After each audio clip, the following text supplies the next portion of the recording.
Narxlar haqida so'raydigan bo'lsanglar, men narxlarni bilmayman, esimda yo'q. Ispaniyadagi magazinda deyarli 100 yevroga bozorlik qildim. Men bozorlik qilishni yomon ko'raman.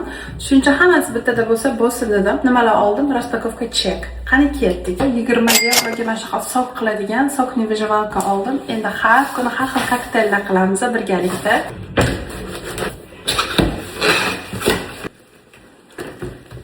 Kitobchasi.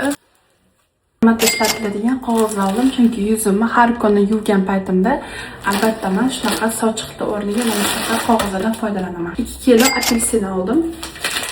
Banan oldim. Hozir o'zimga juda ham ochqib ketgan uchun sok tayyorlab olaman birinchi.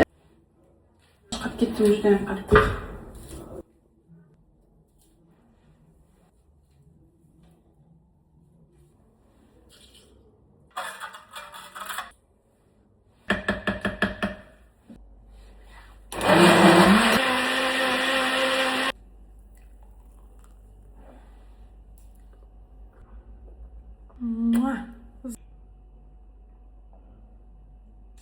Endi men bilan har kuni shunaqa shirin, mazali smuzilar ichasizlar. Вообще zo'r. Men retseptim bo'yicha qilib ko'ringlar. Yogurt ham oldim. To'g'ri narxi esimda qoldi, 2 yevro. Shuncha o'simlik oldim. Bilasizmi, ham fincho zaxiraman. Xurmo juda ham zo'r. Ishoninglar, samsariq bo'ladi. Hali ham bu shirin pishib ketganini topdim. Samsariq bo'ladi, lekin taxir emas. Ispaniyadagi, Yevropadagi xurmolarning siri shunda. Bu yerda 2 ta avokado, 3 ta kivi va 3 ta bodring bor va men shu hammasini men 10 yevroga oldim. Pomidor ham kiradi 10 yevroning ichida. Buning nimacha alohida narxi esimda qolib ketdi. 9 где-то 45 da, 10 da bormanman.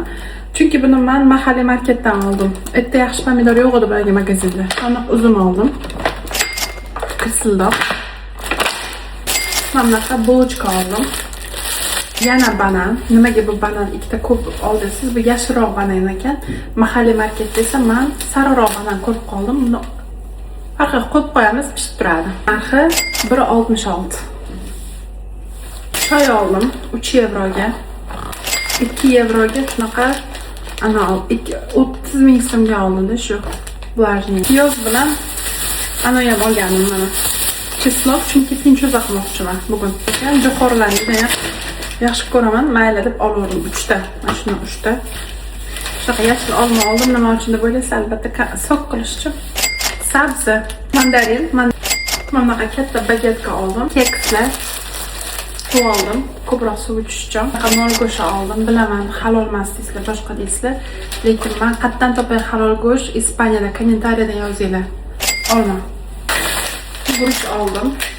Nonchalar, bulочкаlar, makaron oldim. Pinchizovchi lag'mon, bas shokolad, ko'ramiz ta'mini. Sir oldim. Pomidor. Bozorlik qilganim ko'p ispanlar jini bo'lib, xonadoshlari jini bo'lib qoladi. Xonadoshlarim uncha ovqat yeydi, odam birinchi marta ko'rishimda. Mana. Mayonez 2 yevromi shunaqa. Mango va shu. Hozir men sizlarga videoni o'girib ko'rsaman, nechta narsa bo'ldi bu. Shuncha narsani siz O'zbekistonda necha so'mga olgan bo'lardingiz? Bu yerda ham 2 ta suv bor. Men uni sok qilganda oldim. Shuncha narsa. Necha kun yegan bo'larsiz? Qancha pulga olgan bo'lasiz va qancha pulga yegan bo'lasiz kuniga? Hammasini kommentariyada yozinglar. Qiziq informatsiyalar berish desa, men davom etaman. Botaloqchilarim, savollaring bo'lsa kommentariyada yozib qoldiringlar va menga obuna bo'lishni unutmanglar.